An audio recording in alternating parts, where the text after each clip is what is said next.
Bapak Ibu yang dirahmati Allah, maka sebelum kita masuk pada fiqhul manasik, fikih yang berkaitan dengan manasik umrah kita, wajib kita harus mengetahui dulu hakikat ubudiyah kita kepada Allah. Karena manasik di dalam bahasa Arab berasal dari kata nusuk, dan nusuk itu artinya ibadah atau syai'un ma yataqarrabu bihi ila Allah, sesuatu yang dengan itu kita ingin dekat sama Allah, yaitu dengan ibadah.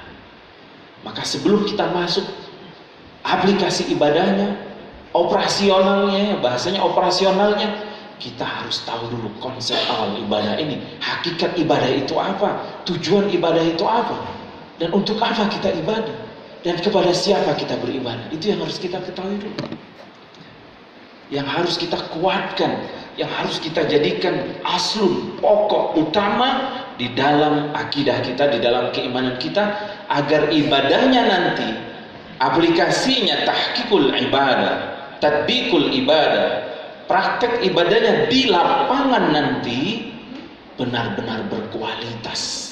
Ibadah yang berkualitas di sisi Allah, yang tidak hanya kuantitasnya tetapi kualitasnya bernilai tinggi di hadapan Allah, sehingga bacaan Al-Fatihah kita, Bismillahirrahmanirrahim, itu akan mengeluarkan air mata, tangisan takut, tangisan bahagia, tangisan berharap hanya kepada Allah Subhanahu wa taala ketika kita menyebut nama Allah Ar-Rahman Ar-Rahim.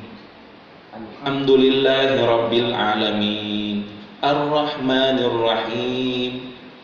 Dengan menyebut hanya Al-Fatihah saja, hati kita wajilat menjadi orang mukmin yang mukmin sebenar-benarnya mukmin.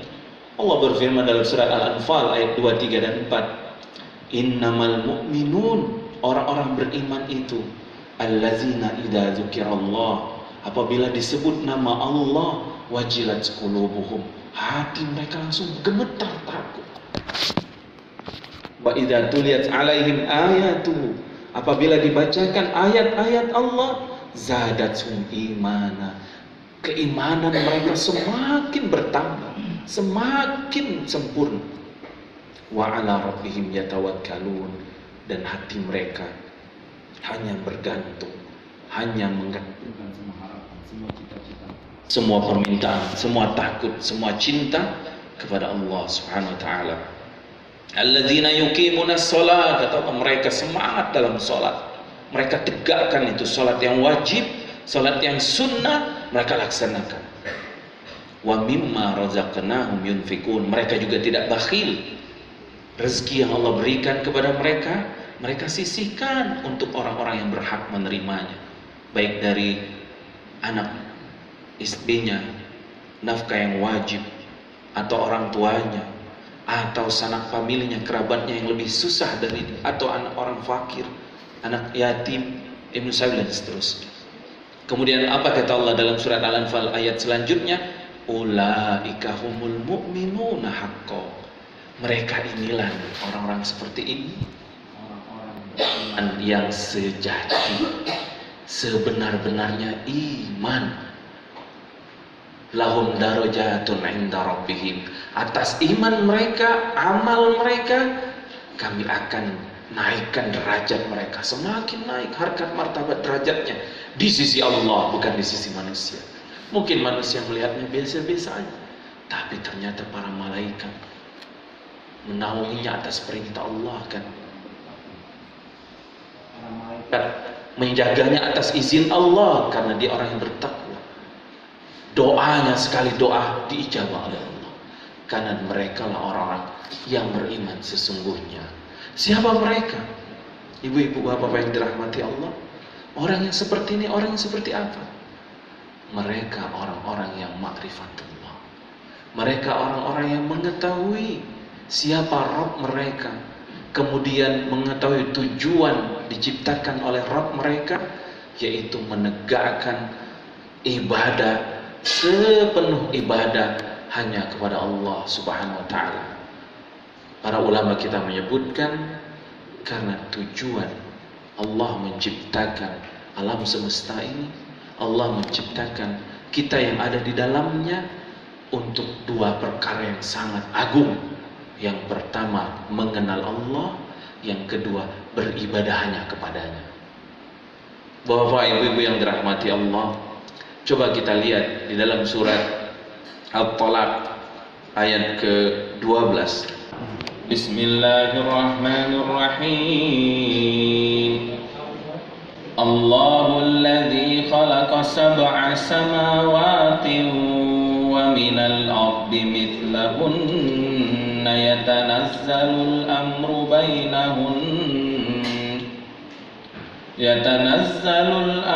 bainahunna lita'lamu annallaha ala kulli syai'in qadir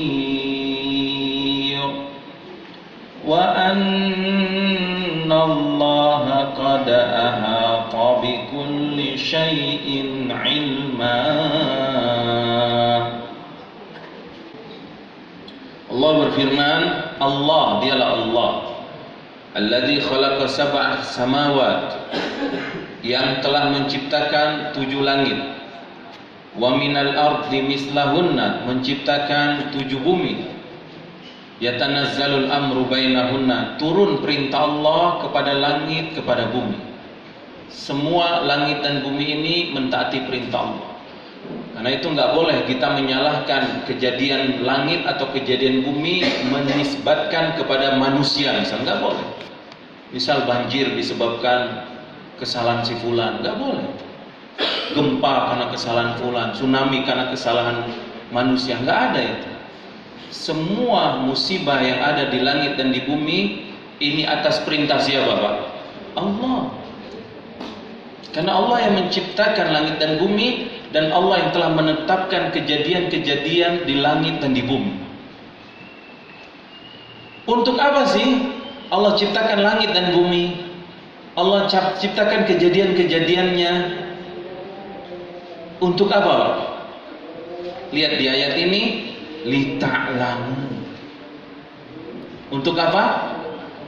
Untuk berilmu, agar kalian tahu, supaya kita ini tahu, subhanallah, anallaha ala kulli syai'in qadir, bahwasanya Allah Rabb kita Al-Qadir, Al-Qadir, Al-Muqtadir.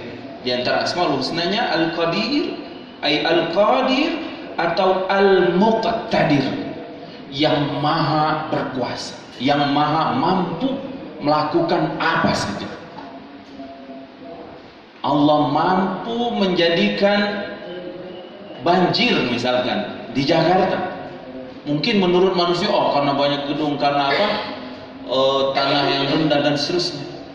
Apakah Allah nggak mampu menjadikan banjir di Cianjur, Pak? Di Puncak? Mampu nggak Allah? Mampu. Kenapa? Karena air itu makhluk Allah. Allah yang menjadikan air sifatnya dari atas ke bawah, Allah juga mampu menjadikan air dari bawah ke atas. Dan sudah terbukti di zaman Nabi Nuh alaihissalam, air turun dari langit, air turun dari bawah, menghancurkan semua makhluk, semua manusia yang kufur saat itu. Anak Nabi Nuh alaihissalam Kan'an nggak bawa ikut perahu Nabi Nuh, dia naik ke atas gunung. Dia berkata, aku ingin menyelamatkan diri ke tempat yang tinggi gunung. Karena anaknya kufur, nggak beriman, mengikuti kaumnya. Tapi Nabi Ibrahim ingin meminta janji Allah, karena Allah berjanji akan menyelamatkan Nuh dan keluarganya. Kata Nuh alaihissalam, innahu bani min ahli, dia anakku ya Allah dan dari keluargaku, dan engkau berjanji menyelamatkan keluargaku. Apa kata Allah? Inna amal ghairu saleh, sesungguhnya dia bukan keluargamu, karena amalnya nggak soleh, bukan amal seperti amalan orang mukmin. Dia tetap menyembah berhala, maka tidak Allah selamatkan. Walaupun dia di atas gunung, air itu naik sampai ke atas gunung. Allah Al-Qadir. Di zaman Nabi Musa alaihissalam, lihat, pada dasarnya hukum ya fisika atau hukum apa, air laut nggak mungkin bisa terbelah dua. Nggak mungkin air mau memisahkan diri. Tapi Allah yang menjadikan air berkumpul, Allah juga mampu menjadikan air terpisah. Karena Allah Al-Qadir. Maka Nabi Musa alaihissalam ketika berada di ujung lautan, bingung kaumnya, Bani Israel. Kita akan dikalahkan, sudah tamat riwayat kita. Udah, kita ini termasuk muhlikun, orang yang binasa. Di belakang mereka Fir'aun dan tentaranya, di depan mereka lautan. Kepada siapa mereka meminta tolong? Karena lemahnya iman Bani Israel. Tetapi Nabi Musa alaihissalam tidak pesimis seperti umatnya. Inna Rabbi sayahdin, kata Nabi Musa. Kalian jangan takut. Kenapa kalian takut? Allah, Rabbku akan memberikan hidayah kepadaku dan menyelamatkanku. Maka Allah perintahkan, berikan hidayah, pukul tongkatmu ke lautan. Dengan tongkat Nabi Musa atas izin Allah, lihat, lautan yang tadinya berkumpul menjadi terpisah air. Nabi Musa lewat. Siapa yang menjadikan air itu terpisah? Allah SWT. Ketika selesai Nabi Musa lewat dan Bani Israel lewat, Allah kembalikan lagi kepada sifat asalnya, berkumpul lagi air itu ketika Fir'aun dan tentaranya di tengah. Tenggelamlah mereka, matilah mereka. Subhanallah. Lihat, Allah Maha berkuasa menyelamatkan Musa yang bayi di atas sungai Nil. Masih bayi, Pak. Tapi Allah selamatkan di atas sungai Nil. Untuk menenggelamkan Fir'aun yang perkasa, yang kuat dengan semua bala tentaranya di lautan.